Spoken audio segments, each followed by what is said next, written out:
Hello and welcome to your go-to Detroit Pistons podcast, the Pistons Pulse, co-hosted by me, Bryce Simon of Motor City Hoops, a former D1 hooper and current teacher, husband, and father of 3 amazing kids.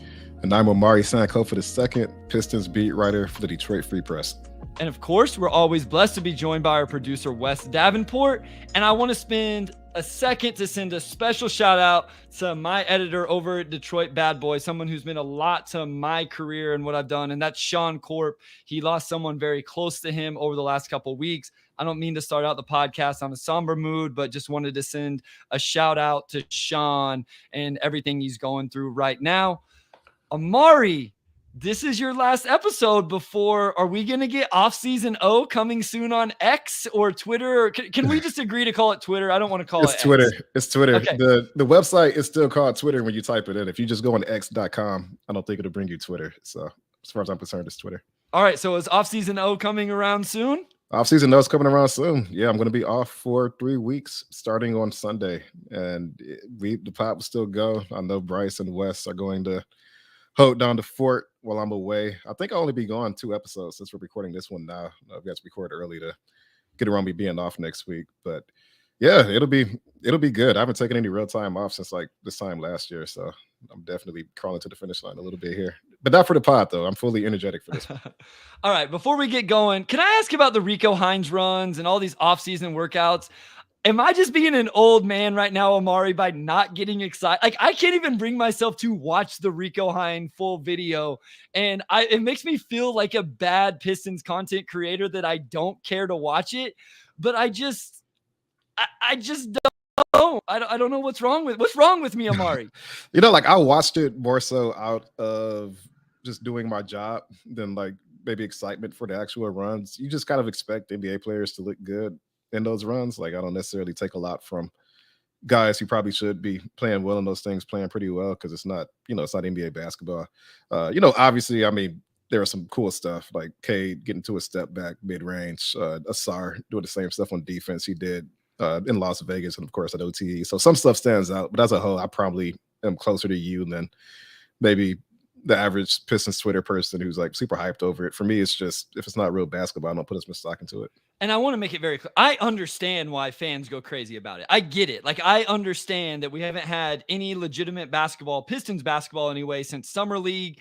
All we're getting basketball in general. I mean, WNBA obviously, but we have the USA team playing, but we don't have any Pistons on that. So I don't get overly excited, but I do admit I understand why Pistons fans get excited. It just, to me, even that is different than like the Cade Team USA Select stuff, right? Like that, I don't even know how much we should buy into that, because I heard they asked him to play the Luka role and they beat the regular team, which I think happens every year, but it's even less than that. So I don't mean to be a Debbie Downer. I just needed you to talk me off like, hey man, like get your stuff together.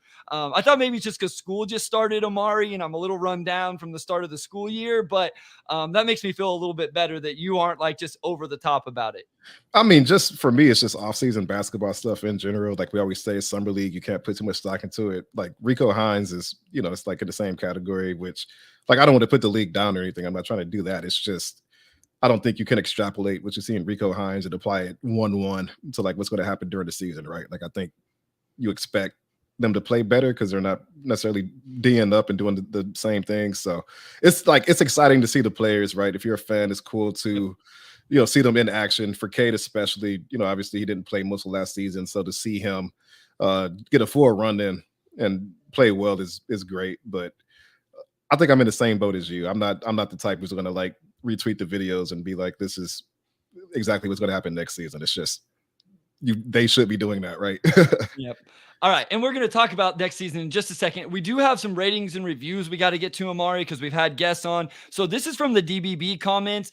It's from a thread over there, and it's Benson9. Just wanted to give them a shout out. He said, I love your podcast. It's one of the best. Blessing to you and your family from Japan. So always enjoy shouting out people who are listening from other countries as well as the United States. Jerry Khalil, I wanted to give him a shout out. Him and I email back and forth. And Omari, our food stuff is traveling because he sent sent me an email just to say he had cooked for a neighborhood block party and smoked a brisket for the first time, and it came out stellar. So have Nice. you ever done a brisket? Is that up your alley there or no? I've never smoked anything. My apartment complex does not allow grills or smokers of any sort. Maybe if one day I buy a house, I'll be able to. I do want to smoke meat. Like that's something that's like one of my. I don't want to say like a life goal. Okay, it's like a life goal. I want to be like the guy with the smoker in the backyard who could just smoke anything and it's like delicious. So I can't do it right now. I don't have the resources, but that does sound amazing.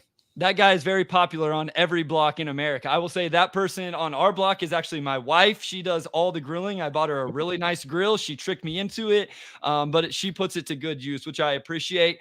Also, we got a new Apple review. It's actually from my high school math teacher and my high school Nice. friend's father. I appreciate him supporting because he's not a Pistons fan. He only listens to this because we used to coach together and he likes to listen to us talk hoops. So Kent67878 says, great show, and he loved the porcupine meatball story. Obviously, he knows my parents and all that as well. So shout out Mr. Brown, the best math teacher in the country. And then Omari, we finally hit 200 reviews on Apple. We're at 259 on Spotify. Just want to thank everybody that listens to us on YouTube, Apple, Spotify, Google, wherever you find us. Ratings, reviews, likes, subscribes, whatever you're doing. This thing has gone so much further than we ever could have imagined. We appreciate you guys so much. Yeah, I mean, it's amazing. Like just seeing the numbers grow. I know we can't give the actual numbers, but the pod's just done fantastic, and I feel like this has been our best year, so far. So it means a lot to hit 200 reviews. Of course, keep them coming, and we'll shout you out. And it means a lot. It really does. This is I didn't come with the podcasting background that Bryce had. This was like my first one, so just to see it take off the way it has been really gratifying. Yeah, it's awesome. And guys, we're going to have Keith Smith on next week. And then the week after that, Wes is going to join the show with Jack Kelly, the DBB live crew. You should be tuning into them I think it's a lot of times on Fridays now, but that's going to be awesome. We're going to hold down the fort while Omari gets a much deserved and earned couple week vacation before we get back into things. But Wes texted us the other day for the outline, said it's been almost exactly 1 year since we did the season expectation episode last year. So we're going to revive that. We're going to start with the 2020 draft class, Omari. We had somebody say less Killian Hayes talk, but we're starting with Killian Hayes, who did average over 10 points a game last year, Omari, right around 3 rebounds, over 6 assists, 38% from the field, 28% from three, 82% from the free throw line. What are our projected stats for Killian Hayes this year with the Detroit Pistons? Well, probably going down a little bit, right? Just looking at the backcourt rotation. Unless he has like a killer camp, which he could, but it's just so much competition in that backcourt that you just wonder minutes-wise and row-wise what will be there for him, which makes the projection tough, right? So, 10 points, 6 assists probably goes down a little bit. I'll be curious to see if the efficiency could tick up. So my prediction for Killian, and I'm going to try not to deal with like decimal points and all that. I'm just, whole numbers, easy math. I'm going to go 6 points, 3 assists. I'm going to bump up the field goal percentage. I think he cracks 40%, and I'll say 30% from 3. Interesting. Okay, so I went less than 5 points per game and less than 5 assists per game with the Pistons, but for the same reason you're talking about. I just don't think he's going to get the minutes with Detroit. Maybe I'm way off here, but between Cade, Ivy, Monty Morris, Alec Burks, even Marcus Sasser, I just don't know where the minutes are coming from, assuming health, right? And that's one thing. When we did these last year, Boyan got traded for after we did these, I believe, but then also we just never know about health. So I actually put in a little caveat here, Omari, so I'll see what you think. I said these are going to be Killian stats with the San Antonio Spurs, who I think he ends up playing for this year. 8 points a game, 3 rebounds, 6 assists, but I think he stays under 40% from the field and unfortunately under 30% from 3. Yeah, I mean, that's been his career averages up until this point. I mean, even with the hot streak last year, once it kind of evened out over the course of the year, I think his percentages were almost 1-to-1, like his career averages, which is not what you want to see. I think just with him having to do less, that may just help him get better shots. So I'll put him above 40% this year. All right, let's keep it moving to James Wiseman, because I do think this one will be a lot more interesting. And I think Wiseman is one of those players for Detroit this year that I think the fan base is going to be a little bit split on. And I think he's going to end up playing more than maybe what I want him to play. So it'll be interesting. So last season, just with Detroit, Omari, 12.7 points a game, 8 rebounds, less than a block, right around 63% from the field, and 17% from the 3-point line. So what do you think the role is for James Wiseman? And then in turn, where does that put his stats? And we'll go ahead and average these ones. Wes, if you can help me out, maybe put it in the comments or the private chat at the end after we both give ours. I feel like it's a lot harder to project roles this year than last year just because they have more depth and then also a lot of positional overlap that they didn't have this time last year. So Wiseman, he's sort of in the same situation as Killian where, well, really a lot of ways the same situation as Killian, where it's a contract year, you're going to be a restricted free agent next summer, and you need this opportunity to prove yourself. But how many minutes would be there, right? Isaiah Stewart, I think we could say he's going to play a lot. Jalen Duren is going to play a lot. Then you have Bagley and Wiseman who do a lot of the same things.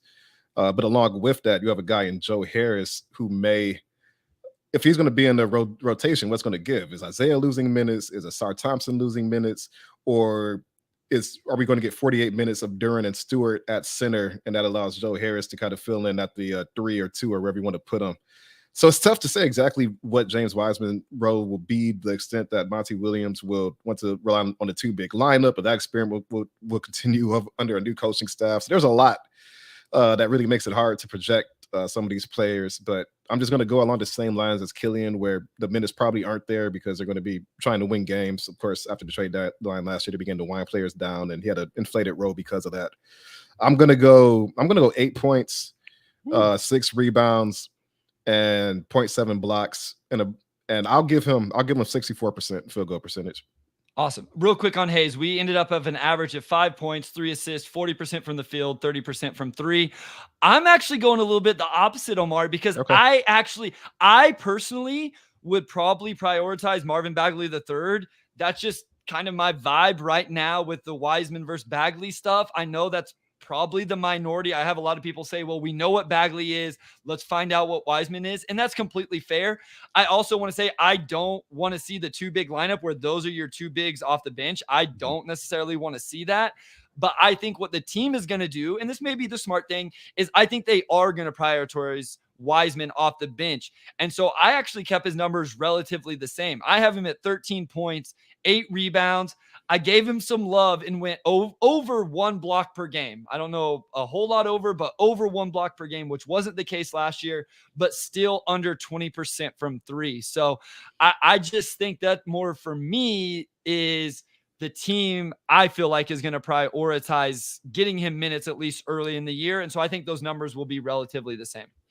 And I could absolutely see that as well. I mean, again, it's just there's a lot of chess I think Monty's going to have to play to find the right balance of giving players opportunities who need them because of contract situations, developing players, and then also putting them in positions to win. So it's possible that some guys that may not play as many minutes until later on in the season, depending on where they are in the Eastern Conference standings. But I'm going to stick with that. I think maybe a slightly reduced role for Wiseman just because there was really no competition for his minutes when he was traded for last year. So I think that's probably going to change going into this season. And maybe it's a thing where they prioritize those guys both getting minutes, where Bagley is, a few game stretch here and then Wiseman a few game stretch here. And I want to ask you this before we get to what our average there was. I actually think he ends up taking more 3-point attempts than what the fan base wants to see. I think we're going to see him try to stretch the floor, take 1 or 2 threes a game. I'm not saying the Isaiah Stewart plan, but I think we're going to see more of that than what maybe than what the fan base wants to see. Where are you at on that with Wiseman kind of shooting from the perimeter? I'm curious to see. I think we've seen Duren take a lot of jumpers this summer as well, whether it's Summer League or just Rico Hines or wherever else. They only have 1 floor spacer in that front court, right? Isaiah Stewart. And ideally, you would want another guy in there so that you're not just relying on Beef Stew to provide all the spacing. I could see Wiseman taking threes here and there. I don't know if I'm quite there on it becoming like a regular part of his arsenal, but I could see it ticking up a little bit just spacing wise. If you're playing too big, somebody's got to space the court. So yeah, I agree. So we ended up with 10 points per game, 7 rebounds per game, 0.8 blocks, 64% from the field, less than 20% from three.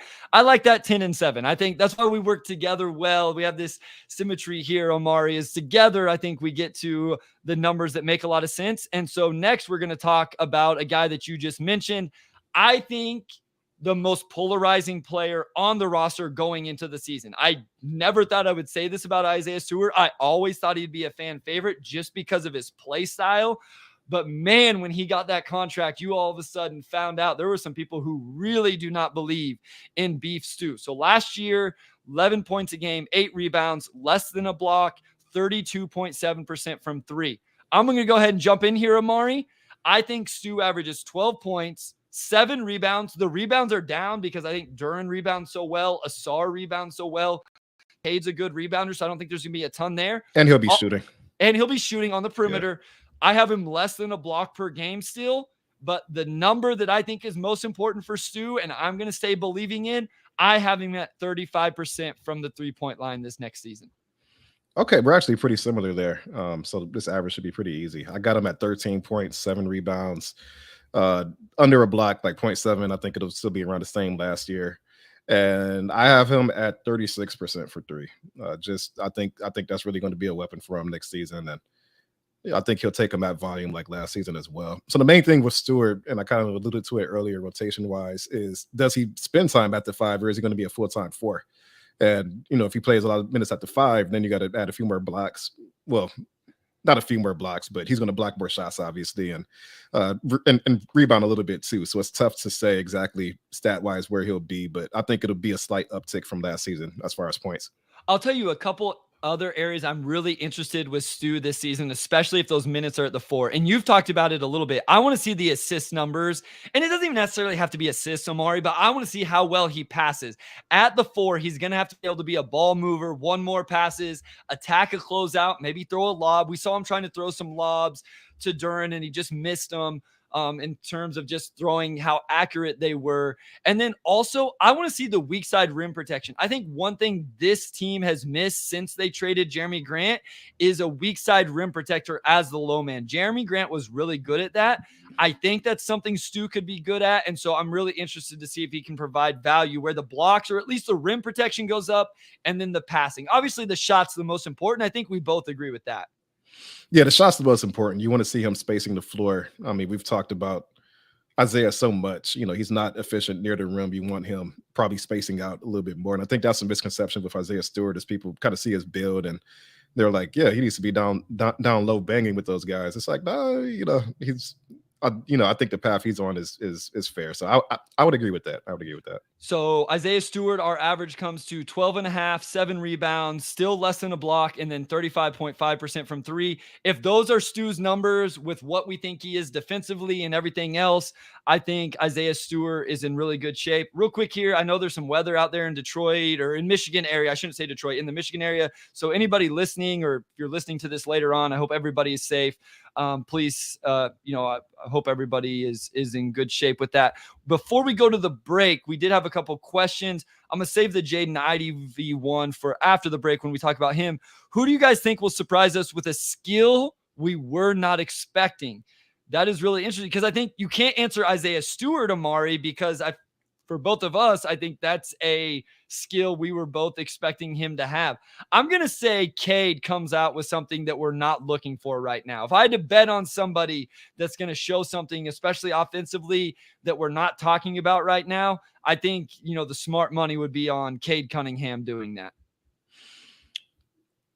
That's tough because all the ones I'm thinking of are like natural progression things. I'm trying to think of something a little bit more outside the box. Like my initial one was we see Jaden Ivey get to the line more, because guys a lot, like last season talked about trying to learn from Alec Burks, just all the tricks he has. And he probably didn't get to the line as much as you would want to see from somebody with just his burst. So that's like the boring one. But if I had to come up with a more interesting one, I would say we see Cade posting up smaller guards. Like he's going to, like he's 6'6", like he did it in college. Dwayne Casey talked about him doing it last season. And obviously new coaching staff. So, that may not translate over, but Cade's just got a lot of tools in his bag and I could see him posting up smaller guards. I would love it, man. That was one thing I really liked from him coming out of college, Omari. And I thought he was going to do it in his rookie season, and we never really saw it. Mel says he was doing it Rico Hines, so maybe I got to go turn that film on now and eat my words from the beginning of the episode.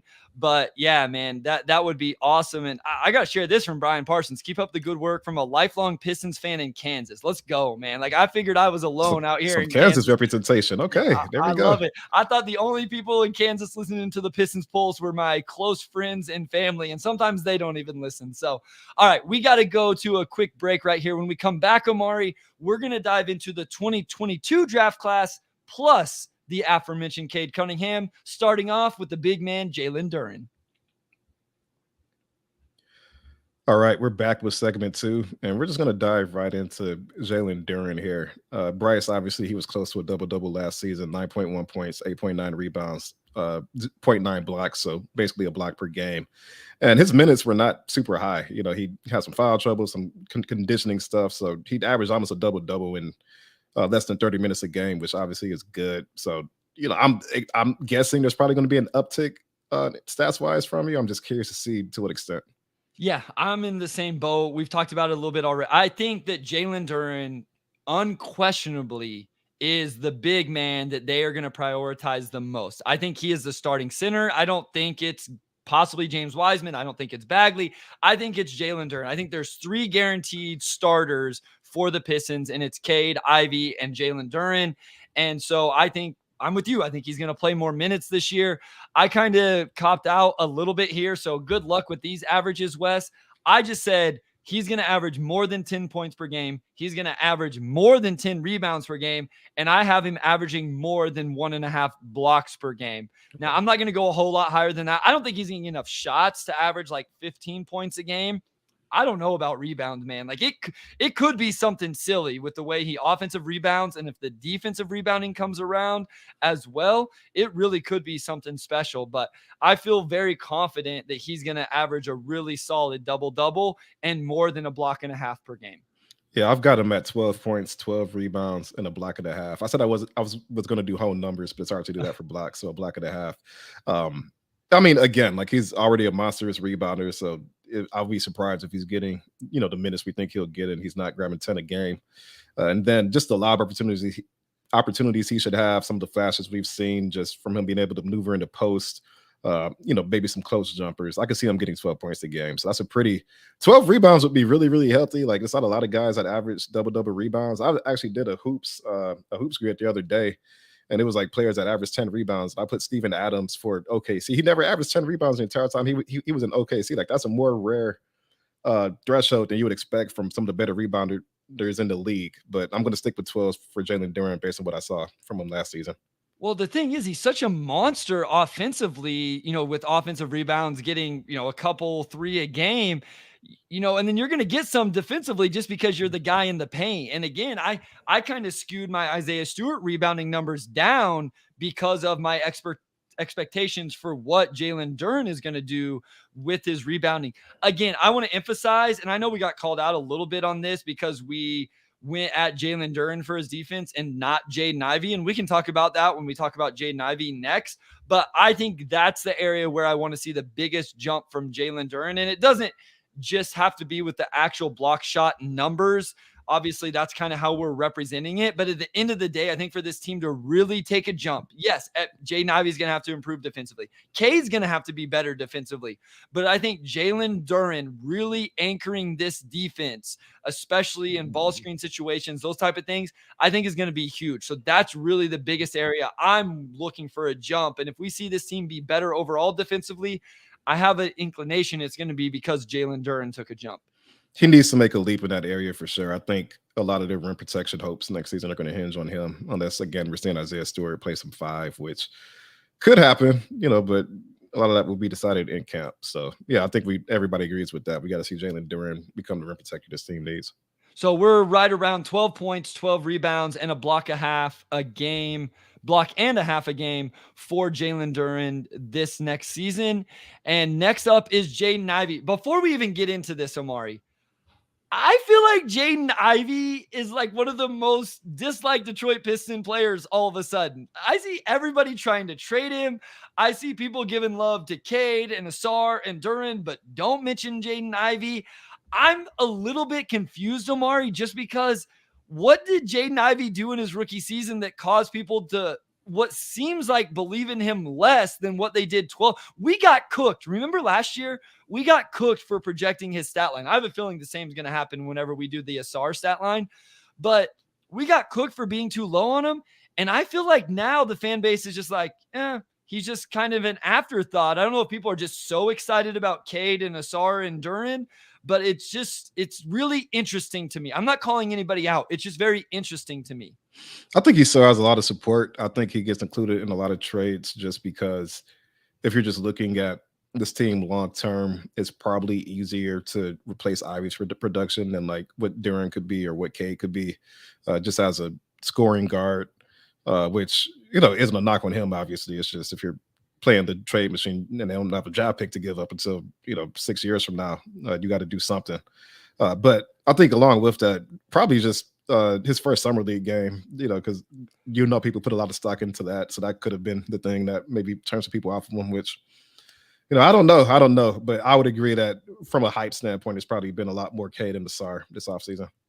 Yeah, I don't know. It was interesting. And so we'll see. Last season, he averaged 16.3 points, 3.9 rebounds, 5.2 assists, 41.6% from the field, 34.3% from three. Where are you at with Jaden Ivey? I don't know. Are you going to go a little bit low again this year and we'll get the wrath of the fan base for our, not having high enough expectations for Ivey? Or are you going to bump those numbers up? No, it's some numbers are going to go up. Some are going to go down a little bit. I have him at 17 points, 4 rebounds, 4 assists. So that's 1 fewer assist than last season, and 44% overall. And I still have him at 34% from 3.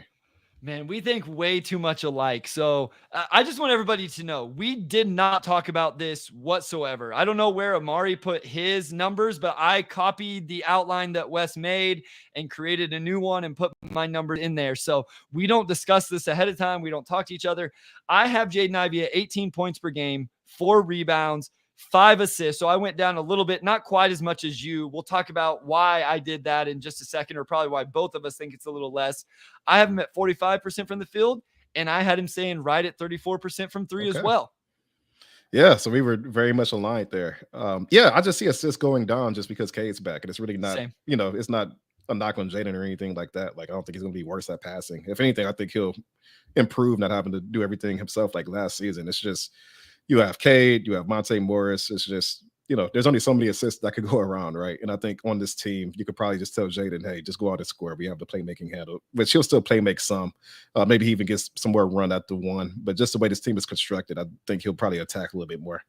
Yeah, I had the points go up because he's playing with Cade. I think overall this offense is going to be better. I assume we both agree on that. And then I think his assists go down because, like you said, he's going to be playing with Cade. I also think, Monte Morris is going to handle the ball some. You have this really good, like you've said it, one of the better backup point guards in the NBA. You have Asar Thompson, Omari, who I think can handle and create just a little bit. So I think that's really interesting. This is from Mel. That sounds about right for Ivey. I hope the 3-point percentage goes up to 35, 36 though, since he'll have more catch and shoot, which he's good at. So that's where I was going to go with the 3-point percentage, Mel. I think it stays the same because I think we're still going to see him take some of those off the bounce, behind a ball screen, kind of heat checky-ish from 5 Jaden. seconds. 5 seconds to the shot clock pull up. Yeah. He's not going to be able to help himself. I think it's one of those things we're just going to have to live with it. But the true unguarded catch and shoot numbers were really good, Omari. And truly at the end of the day, right now at least, that's all I care about. And I think those numbers are going to stay true. And so I think it'll continue to balance out. He may get more of those, right? Though playing off Cade and a really good ball mover in Asar and a good passer in Jalen Duran. So maybe the volume does go up with those and the percentage ticks up just a little bit. Yeah, I mean, I'm in the same boat. If he gets to 35, and it's just because he's getting more self-created looks, so it wouldn't shock me if he gets to 35 or 36. It's just same thing for me. I just assume he's going to take more self-created threes, which isn't inherently problematic. Like, he had enough last season that, I thought it warranted it. It's just those are naturally going to be lower percentage shots for the vast majority of players, so it just balances out. But 34, 35, I think he'll be right in that range, and teams aren't going to help off him or leave him open. He's going to be a threat. So our average here ends up at 17.5 points, 4 rebounds, 4.5 assists, almost 45% from the field, 34% from three. I'll say, one of the aspects of these is in those numbers. He's got to get better finishing at the rim, Omari. That's one area I'm looking at offensively. That's the area I would say I have the biggest question mark about. Now, he was a rookie who was always more athletic than everybody else, more explosive, and it's an adjustment in the NBA. So I'm not like thinking he's not going to be able to do it. I just want to see it. That's offensively. Defensively, he's got to get better, right? Somebody said, hey, you're calling out Jalen Duren. Why aren't you guys calling out Jaden Ivey? Well, here it is. Okay. And it's not just because people brought it up. I've been saying this about Jaden Ivey. And at the end of the day, Omari, the concerns go back to college at Purdue. It was flashes. He would flash an ability to really guard on the ball. He would flash a really good rotation off the ball. And then a couple possessions later, you're kind of scratching your head. So I think it's consistency defensively, Omari. And then offensively, he's got to find just that finesse and that touch around the rim. We've talked about, there was some wide open layups where he just wasn't able to slow himself down, that even if he just made those, his percentage would have jumped a couple points. Yeah, we talk a lot about the shooting, but the finishing really is the key for him. I think taking a leap next season, because he just didn't finish as well as you would want to see last season, especially for somebody with his size and speed and athleticism. I think there were a handful of reasons for that, right? I think one, he didn't always have maybe the body control or, just things like that at the rim needed to just finagle some of those layups in. So we saw like a lot of tough misses. I think some of that was, just improving his handle. Sometimes he got a little too fast and then he just wasn't able to really gather the way he needed to and get to the rim. Like a handful of reasons that go into that. So I do think he'll iron some of that out with an offseason of work, understanding what he needs to be better at. But he has the tools to be an elite finisher, right? Like not just an average, but an elite one. And that's probably going to be a longer goal for him as he kind of, I guess, grows into his body and gets used to his speed. And of course, the NBA physicality as well. Yeah, and Wes says reminds him a little bit of Brandon Knight in regards just to what Omari was talking about there. That's a good comparison. Yeah, Brandon Knight. So that's Jaden Ivey. It'd be really interesting. I'm really excited. And to what we talked about earlier, Omari, I understand why eventually Jaden Ivey may be the guy that needs to get moved. I don't live in the world where, and I think a lot of fans don't, so because we have a smart fan base, where I don't think any of us believe all four of these guys are going to stick together. We love this young core, but most likely at some point there's a trade that consolidates 2 or consolidates 1 plus draft picks. And I can understand why people think it's going to be Jaden Ivey. I just don't think it should be right now. It just, sometimes to me, it's like, man, we've only seen him for a year and he was pretty darn good. And so why not want to see how he grows and plays with Cade and those type of things? I did want to get to this question real quick before we move on to Cade. From Logan Naughty, did you guys expect Jaden Ivey to look that good playing off ball and running all over the place? I will just say I've been on this off ball train with Jaden Ivey offensively. I thought he could flourish as long as he was willing to do it. So it doesn't surprise me that he could look good playing off the ball. I've always felt like that's where he was going to be at his best, with some on ball, possessions mixed in. But you give him an unsettled defense, I think he can attack that really well. It's interesting because we haven't really seen him play off ball, right? I mean, He was, the man last season with Cade out. He was a man at Purdue. So we haven't really seen him in that role to the extent that you would want to see him in that role. So I'm curious to see how it unburdens him, not having the ball at all times. He can pick his spots. He can cut, get wide open, catch and shoot threes. And the main thing with him, just even beyond everything we talked about, is just getting into a rhythm. It seems like a lot of times last season, those first few shots would dictate his entire night. Like if he hit a pull-up 3, like his first pull-up 3, it's like, okay, he's scoring 30, right? So maybe playing off ball be easier for him to get those easy looks, and he won't have to self-create as much. So I'm curious to see what off ball Jaden Ivey looks, because I really don't know what to expect as far as that. Well, and Cade's going to help with that as well, because Cade's the type of guy, if Jaden hits his first shot and Cade learns, like, man, when this guy hits his first one, he gets it going tonight, Cade is going to force feed him the ball and keep it flowing. Or if he sees that Jaden's in one of those moods where he's struggling a little bit or whatever, that could be the night where we see Cade just do a little bit more scoring on his own. And so let's talk about the face of the franchise. Just under 20 points per game, 6 rebounds, 6 assists, 41.5% from the field, 28%, just under 28% from the three-point line.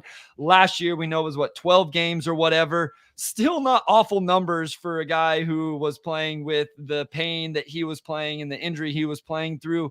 What do we expect to see from Cade Cunningham this season? So I have him at 23 points, still 6 rebounds, still 6 assists, and then the percentage is going up. Pretty healthy amount. I have him at 45% overall field goal percentage, and then I have him at 34% from 3. So shout out Caleb here. He says, finally caught you all live. Always a great listen. Keep doing your thing. Appreciate it. That, yeah. Caleb. I know it's hard, guys, to catch us. We're recording on Thursdays and then Sundays, and we're changing the time. We're recording during the middle of the Lions game, whatever. So it is what it is. We just got to make it work. We got crazy lives around here. My stat line for Cade, 25 points per game, okay. More than 6 rebounds a game, more than 6 assists a game. How many more? 40. I'll come back to it. 45% from the field and greater than 33% from 3. So okay. I'm going all in on this. I have to. If I believe in the restoration, if I believe Cade Cunningham is who I thought he was when the Pistons drafted him, even when I was scouting him before the Pistons drafted him, I got to believe he's going to make this kind of jump in year 3. I know he's missed time, but if he's healthy, I got to believe this is the guy that he's going to be. He's going to be the man. And here's the other thing. He does have a decent roster around him to allow him to do this. You can put a shooting lineup on the floor. He has 3 different lob threats, Omari. In year 1, before the trade deadline, he didn't have any lob threats. Now he has 3 guys that can catch a lob. He has a wing perimeter defender in Asar Thompson that can take all those matchups. He has a run. I just think it's not perfect. It's not a perfect roster, but he's set up to do these kind of numbers. I don't know where that puts him in the hierarchy of the NBA, but I have big expectations. Yeah, I mean, those are healthy numbers. You have to, how many assists and how many rebounds? You're just doing like these greater thans. I told you. We need numbers. We need numbers. So I just felt like if I was like, man, Cade's going to average 25, 8, and 8, it's like, okay, well, Cade's not going to be an MVP candidate this year. So that seems a little ridiculous. So I didn't want to put decimals in. I didn't want to be like 6.6 or whatever. So 25, 7, and 7. 25, 6.5, 6.5. There. Okay. Is that fair? Can we do That's that? Fair. That's fair. That helps Wes out. I don't know where that's going to do the averages. We're going to have like a 0.25 somewhere now or something like that. But yeah, I think that's going to be, am I crazy to think those are something he can do? No, I don't think that's crazy at all. I think a lot of it is it's like a shot volume question, right? With so many mouths to feed, does he go into attack mode and get his 25, or is it more so get everybody else going? I attack when I need to. So I think I'm probably more of the latter. I think he could score 25. It's not like lack of ability or anything. It's just more so, I don't know if he's going to attack the game in that way where he's going to be looking to do it. And also, we're talking like a 2-point difference. Like, it's not like, super big, but I think we'll see Cade defer and probably be not defer, but just more so try to get his teammates going and play more like point guard style than I'm just going to go like wing score, get my own. Okay, so that's really interesting. I want to stay on this for just a second. You kind of answered it, but I put that in my notes. I said I'm actually more confident in the points per game than the assists per game because I think this roster actually requires him to be the number 1 scoring option. Now, I want to say, because I actually tend to agree a little bit more with you. Coming out of college, I saw Cade more as a facilitator, great passer, clutch bucket getter. But I know a lot of people see him as a number 1 scoring option. I've always said, I don't think he's the leading scorer when the Pistons win a championship. I actually think he's probably the 2nd leading scorer, but he's still the face of the franchise. You think we're going to see that this year where he's more of like, just get guys open and doesn't necessarily feel like he has to be the primary bucket getter? I think early on we will see that. I'll say that. I think what I'm curious about is if that changes as the season goes on and maybe the win column isn't quite where they want it to be. Does he start to call his own number more and put the team on his shoulders, so to say, more often? So I think we can see that role evolve as the year goes on, just depending on what the team needs from him. But it's certainly realistic that he's going to have to just really go out and score to keep this team going.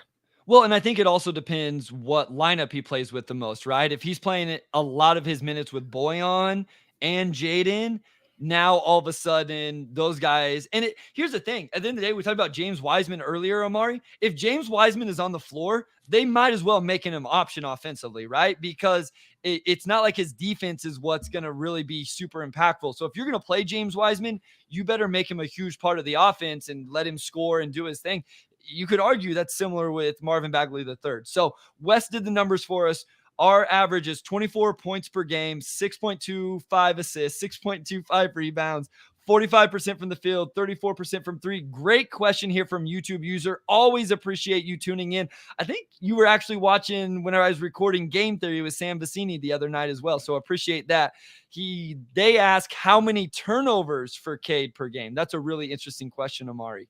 I'm going to go 3, 2-to-1 assist ratio. He probably still have some turnovers that are like, why'd you throw that like he had as a rookie? But I do think he'll probably be a little bit more efficient passing than he was as a rookie as well. I think he was 3.5 as a rookie. He was like 3.5, something like that. So I see that going down a little bit. I know a lot of people's issue, quote unquote, with Cade is the efficiency hasn't been great from the field, which is fair. And then the turnovers. I haven't been worried about the turnovers. And again, I think we're all hoping the efficiency had to do with the injury. So yeah, somebody like Cade who handles the ball as much as he will is going to average a 2 to 3 turnovers a game. Is I think anything less than that would just be miraculous. So real quick from our guy, Jack Kelly, he says Wiseman slander, Wes will be furious. So Jack, you can come on and you can talk about that here in a couple weeks whenever you join the Pistons Pulse.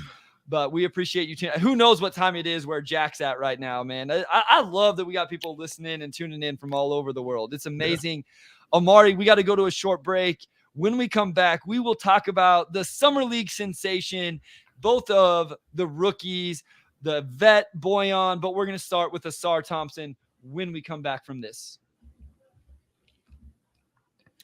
All right, back with segment 3, and our first player that we don't have stats to go off of from last year, so this should be fun. Ausar Thompson, Summer League, averaged 13.5 points, 10 rebounds, 3.5 assists, basically 47% overall and 27% from 3.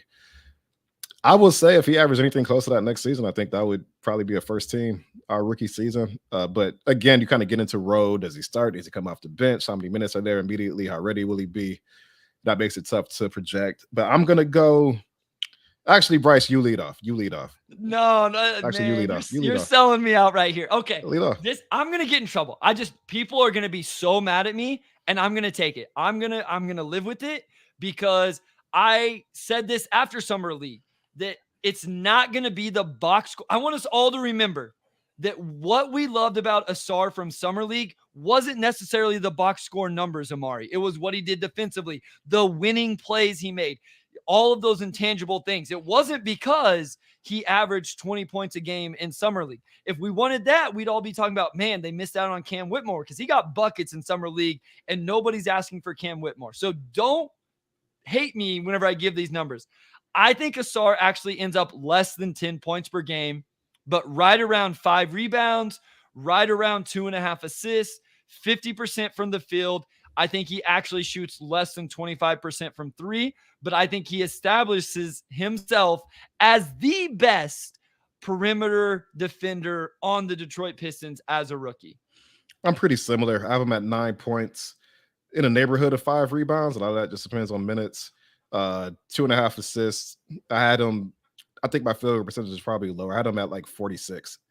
And then a lot of that's just because of the 3-point percentage, because I'm sure teams are going to play off of him and he'll probably take more than he needs to just because of that. But I do have him shooting a pretty low percentage from 3, like 25%. So we're pretty similar, but I'm a tad lower on the points just because of almost exactly what Mel has here. Yeah, still in a half. I think that's realistic. I don't know if he'll have a full block, but he has such a knack for blocking those jumpers that I really can't count that out at all. I mean, if he's averaging 2.5 stocks next season, that's extremely healthy. So that would be great.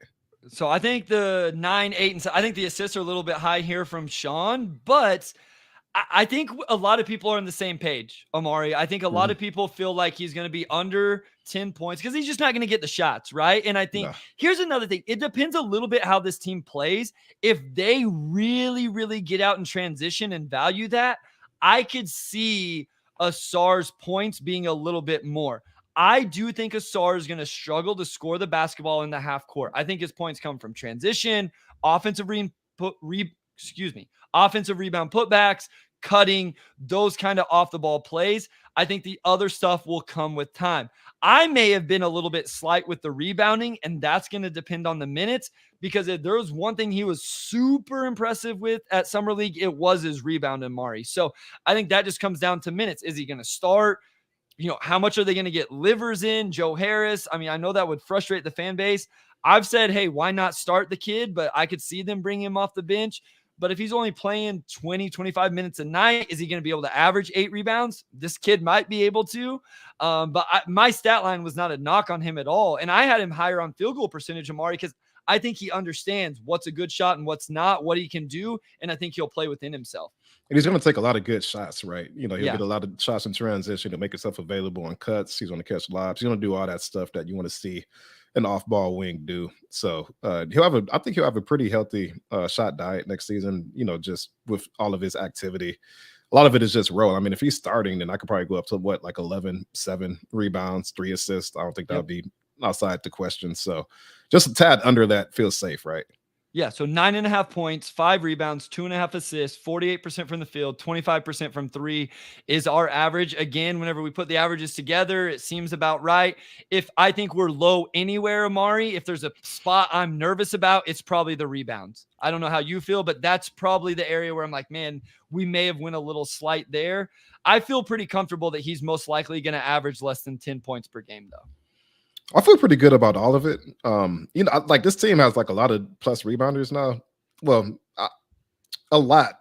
I don't know. So they have Duren, Isaiah can rebound, Wiseman can rebound. Kay's a good rebounder for his size. Then you have Asar. So I guess it kind of gets to the same question earlier. Who is he playing with? Yeah, like who is he playing with and how many rebounds are just going to be there? If he's playing with Duren, he's probably not going to get as many. So it's just a lot of that is lineup dependent, and they do have pretty healthy rebounding with the way the roster is constructed. So I think 5 is a good estimate.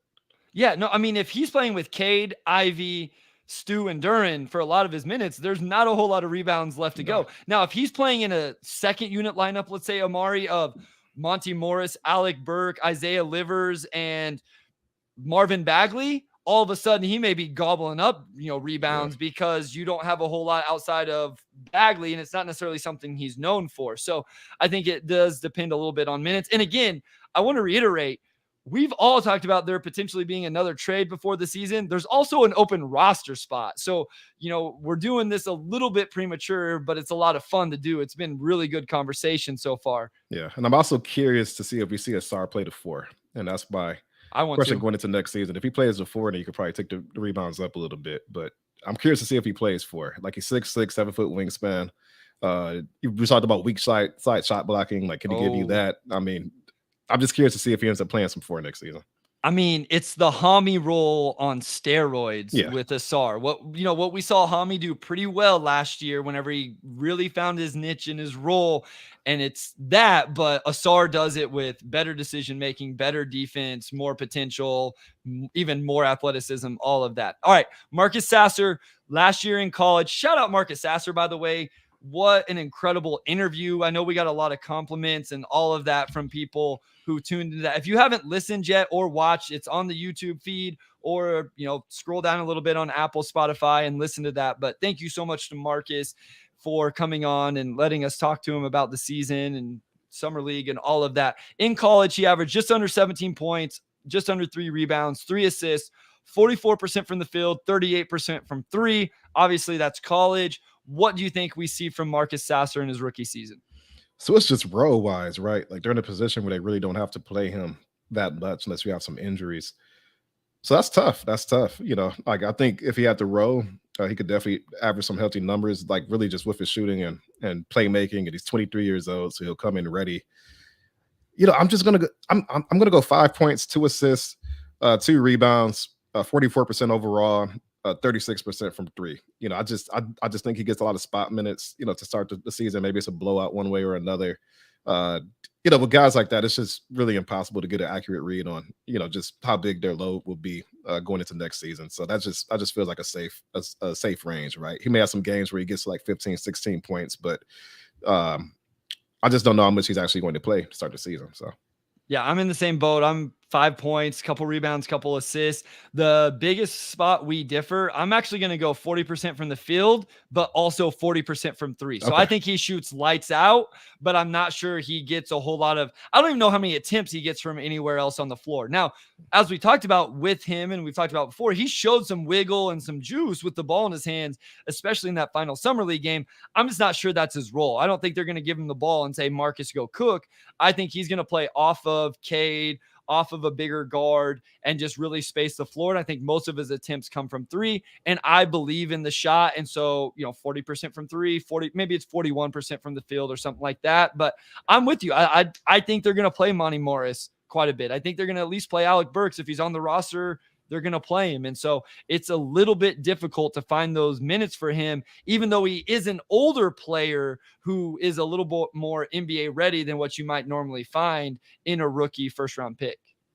Absolutely. Let's move on to Bojan Bogdanovic. And I feel like this is a tough one just because he's probably not going to take the same amount of shots he took last season. And I'm also at the point now to where it's like the points can't be too high. We have Cade at 23 to 25. We have Ivy at around 17. Where can we put Bojan without the Pistons averaging like 130 points, right? So I'll let you lead off, Bryce. Where do you have Bojan next season? Yeah, so real quick on Sasser, we had him at 5 points, 2 assists, 2 rebounds, 42% from the field, 38% from three. I kept him right around 20 points per game. I could see it dipping, though, Omari, down to 16, 17, 18, something like that. He shot 49% from the field and 41% from three last year. So I think where the dip for Bojan actually comes, I think we should expect some regression to the mean in his efficiency. Last year was the best of his career from the field from three. And I just don't know that we can anticipate him doing the same thing. So he's probably getting less shots. He's probably a little less efficient. Maybe he's not. Maybe this is just who he's going to be for the next few years. And if he is, great. But even if he is that efficient, the numbers have to go down because he's not going to get the attempts. Even if the efficiency drops to just somewhat human, you're looking at 17, 18 points a game. Yeah, I think we do see some regression to the mean only because he was just absolutely ridiculous last season to shoot 49% overall and 41% for three on a 17-win team, and defenses are, paying attention solely to you for the most part, like you and Ivy. That's just, yeah, I see the points going down. I don't think they'll have to lean on him as much just with the additions they made this offseason. I think he'll still be really efficient. I have him at 16 points, 3 rebounds, 2 assists, 47% overall, 40% from three. So still really healthy averages, just a little bit lower. And then, of course, the points are just lower just because I don't think the shot attempts will be as high as last season. Well, and at the end of the day, Omari, if he shoots 40% from three still, to me, that's all that matters. Some of the other stuff he did last year was like, dang, Bogey's got it like that. Yeah. Honestly, I don't want him doing that too much anyway, because I want to make sure Cade is getting final shots of the games. I don't want us to go into Bogey hero ball. And so, he just needs to chill a little bit where, Monty Williams isn't thinking, oh, maybe we'll give this ball to Bogey. But as long as he continues to space the floor, I think that's what really matters. He's another guy. We've talked about this. We've mentioned this multiple times. And obviously, guys, as we get closer to the season and training camp and all that, we're going to really preview the season and the rotation and the roster and all that stuff.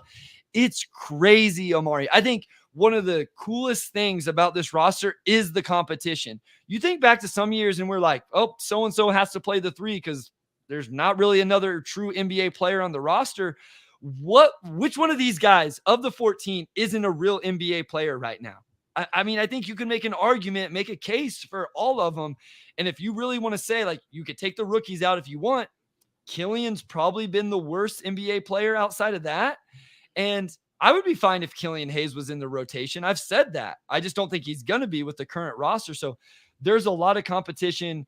Our average there for Bojan, 17 points per game, 3.5 rebounds, 2 assists, 47% from the field, 40% from three. So I think that's a good spot. And, again, if he stays over 40% from three, I'm going to be happy with him, Omari. Yeah, I mean, I agree. That's the most important thing with him is just continuing to provide that floor spacing that they need. And if he does that, that's really what they need from him. So we can move on to Isaiah Livers. Last season averaged 6.7 points, 2.8 rebounds, half a steal, 42% overall, 36.5% from three. So obviously Isaiah's kind of battled some injuries. His 3-point shooting regressed last season compared to his rookie year. And probably you get into some of the road stuff with him as well. But Bryce, how did you lead off with? This is going to be really telling as far as how you see his role next season. But what are your numbers for Isaiah Livers? Yeah, I'm just going to be blunt, man. And this is going to hurt. This is really, really going to hurt, Omari. I just put, sadly, I don't think he's in the rotation. Oh, wow. Okay. I don't think Isaiah Livers is in the rotation next year. I think he's out of the rotation. I mean, so you're looking at a few points a game, a rebound, half a steal. I hope I'm wrong. Like, I hope this is one of the situations where the last couple of years I've boosted him going into the season, think he was going to have a big role, think he was a great fit, all of these things, and it ended up the other way. Maybe I'm trying to play the reverse psychology this offseason because I love Isaiah Livers. I think he's a really good player. It just hasn't worked. And so I'm going to go into this season with my expectations of, he's the 12th or 13th man who's not going to get the playing time. And I hate it. I see him in the rotation. I think defensively he'll add a lot. And if he could hit threes, just that 3-and-D presence, I think, is something that Monty would want to lean on. I have Isaiah Livers. I have him at 9 points, 3 rebounds, 0.7 steals, 43% overall, 38% from three. So, he's probably taking 4 or 5 threes a game. I think I think his defense and just probably the need for more shooting at the 4 will keep him into the rotation. But obviously he has to, 1, stay healthy, and then 2, hit a high percentage of threes, which even last season, 36.5% is not bad. Like solid. So if that ticks up a little bit, defense, the communication remains pretty sound. I think he'll just 3-and-D, just pretty plain 3-and-D numbers, honestly. So you think most of his minutes are going to come at the 4 there, where I think everybody in the fan base feels like there's a little bit of a hole at the backup 4 position, I guess, depending on what you feel about Isaiah Stewart and Boyan. But is that where you think his minutes are going to come from then? I think that's where it could end up going, especially if they're really serious about winning games. I just don't see how you play 2 bigs together to the extent that they did last year. And if you're not doing that, then that means 2 of the bigs are probably outside of the rotation, and you're relying on some mix of Boyan, Livers, maybe Asar, maybe somebody else to kind of fill in those minutes at the 4. Isaiah Stewart, obviously. So, I'm just curious to see, like, spacing wise, what Monty prefers. Like, just in Phoenix, he always wanted 4 shooters on the floor. If Livers can knock down shots, I just think that role will be there for him. So Livers, we had 6 points per game, 2 rebounds, 43% from the field, 37% from 3. As Wes adds up those totals for us, and then we'll talk about it. I want to say real quick, Mel, I know you asked about the 9-10 man run. We're going to save that. We gotta have content here in a month from now, so we're going to save some of the rotation talk.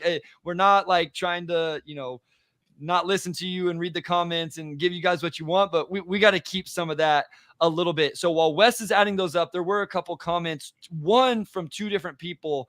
What do we think Cade's free throw attempts will be? So this is just Football Academy Australia. I believe that's Rocky. Do you think Cade gets to the free throw line more this season? And then from Mel, how many free throw attempts per game for Cade? So Omari, what number kind of jumps out to you there?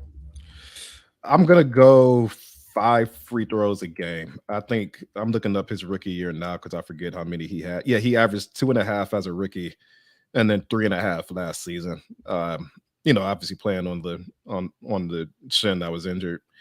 I think 4.5, like 5 free throws a game seems pretty reasonable. A lot of that, I'm just curious to see how he attacks the paint and if he gets a better whistle than he's gotten in the past. But, with his physicality, with, his ability to get to the rim, I think that's probably a realistic outcome for him.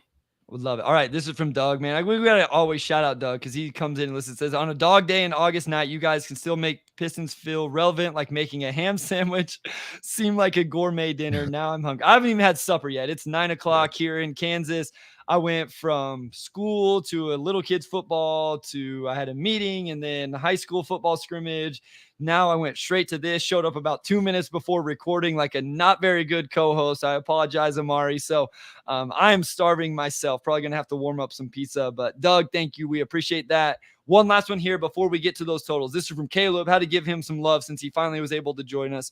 What do you think Weaver needs to see from the young guys? This is interesting, Omari, to be willing to trade Boyan and or Alec Burks. They got to be able to handle whatever role Monty has for them, and they got to do it with flying colors, I think, for them to say, okay, we're going to trade one of these two vets that, I think they've been pretty clear about wanting to, keep it just core as long as they reasonably can. So, I mean, a lot of it's just growth, right? Like if those guys come in, they're above average starters, doing everything you need. Um, Boyan and Burks were just excellent bucket getters last season. So I think the young guys really have to bring it for the Pistons to say, yeah, we can trade these guys at the deadline. I mean, unless there's always scenarios that could come up that makes a trade more likely, but it's just the young guys really coming out on fire this season, I think.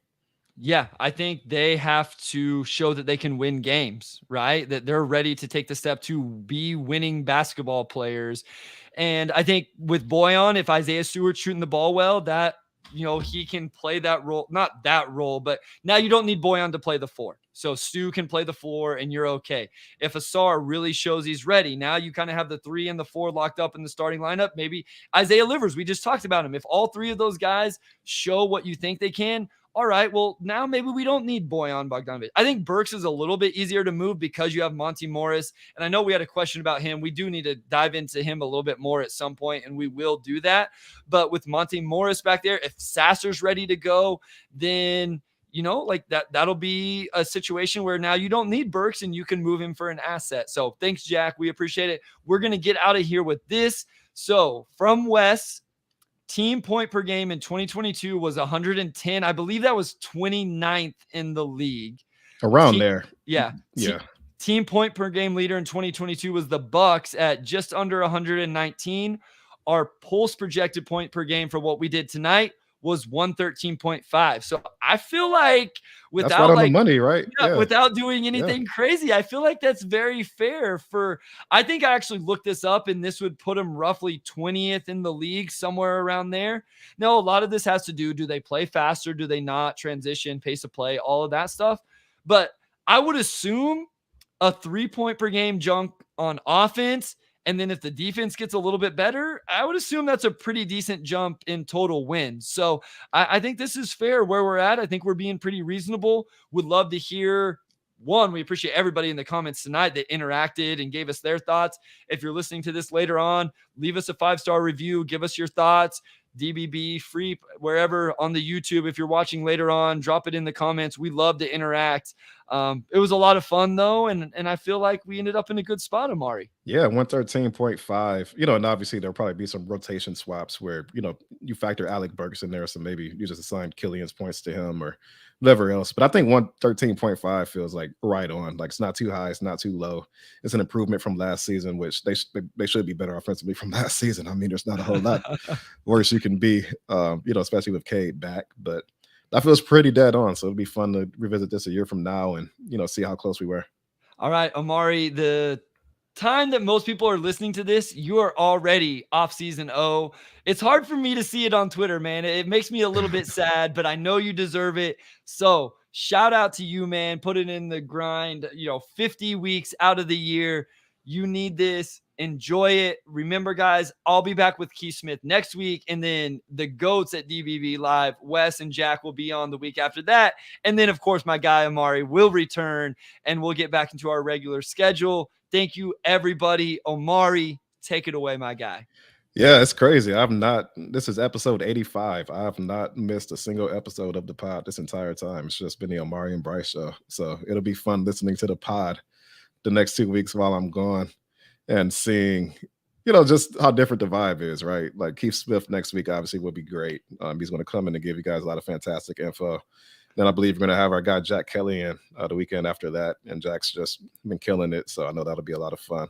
So yeah, this is like the TV special when like one of the characters goes away for a little bit or whatever, but it'll be cool. I have some travel plan. I'll just bum around the house, see some friends. Like it'll be fun. So it'll be good to get away. And with that, I'll close this out.